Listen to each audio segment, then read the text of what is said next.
du bitume fraîchement coulé sur un chantier près de Toulouse. Mais avec le temps, il va perdre de sa souplesse, de son élasticité et devenir cassant. Il devra être changé avec une autre couche de chaussée neuve. Le projet AgriBTP, ne pas changer, mais refonctionnaliser, revitaliser l'ancien bitume avec des produits à la fois efficaces et respectueux de l'environnement. Chef de file du projet, la société LR Vision. Son savoir-faire, élaboration, fabrication et distribution de produits destinés à imprégner les matériaux de construction pour les protéger ou les embellir, à la fois pour le bitume et le béton. Parmi les autres partenaires, Coreva, une société gersoise spécialisée dans la collecte, le traitement et la valorisation des déchets de l'agro-industrie, des déchets verts et des huiles non alimentaires et qui se retrouveront dans les produits d'AgriBTP. Le projet est présenté, mais voilà, il est refusé par le FUI, Fonds unique interministériel. Problème de verrou technologique et de modèle économique. Une alternative, baisser les bras ou persévérer. Le groupe que j'avais constitué autour de ce projet est plein d'allant, très dynamique. Donc on n'a pas du tout baissé les bras, on a refait une réunion plénière de stratégie qui visait à déterminer quelle était notre position par rapport à ce semi-échec, puisqu'il y avait quand même des points positifs dans le rapport. Finalement, nous avons décidé d'étoffer le dossier, de répondre à des questions et des interrogations qui étaient restées peut-être en suspens, et de le représenter à l'appel d'offres FUI. Et le projet représenté est finalement accepté. Il séduit de manière transversale les ministères de l'Agriculture, de l'Industrie et de l'Environnement. Ils ont bien fait d'insister parce qu'il y avait des atouts et on va dire le thème même, les objectifs, le partenariat qui était bon, toutes les compétences là, scientifiques, ils ont bien fait d'expliciter, donc de rendre plus convaincante la lecture du projet.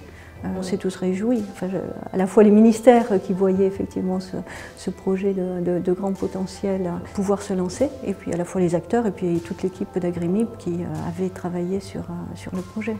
Travaillons sur un projet extrêmement innovant puisqu'il s'agit là de recycler à la fois des huiles végétales et de transformer finalement ces déchets. Donc c'est évidemment un outil très précieux dans le domaine de l'innovation.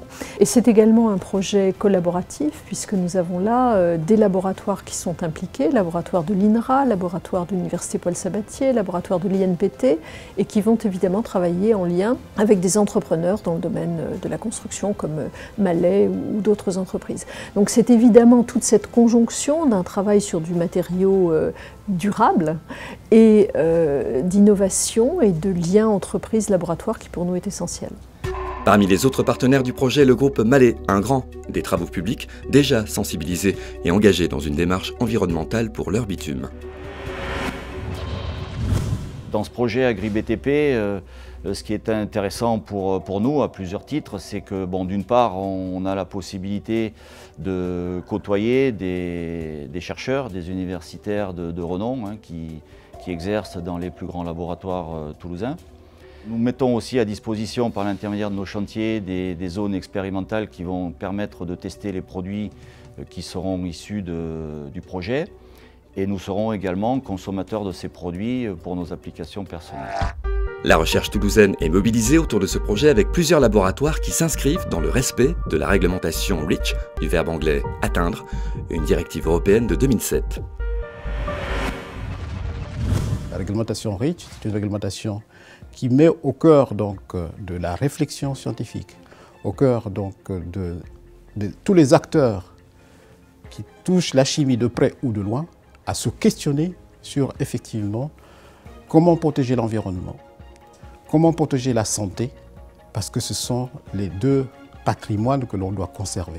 Comme j'ai dit toujours à mes chercheurs, nous sommes des chimistes, c'est nous qui avons causé tous les problèmes, mais la chance que nous avons des laboratoires. Donc là, nous allons travailler à partir des ressources agricoles locales pour effectivement essayer donc d'apporter des produits acceptables.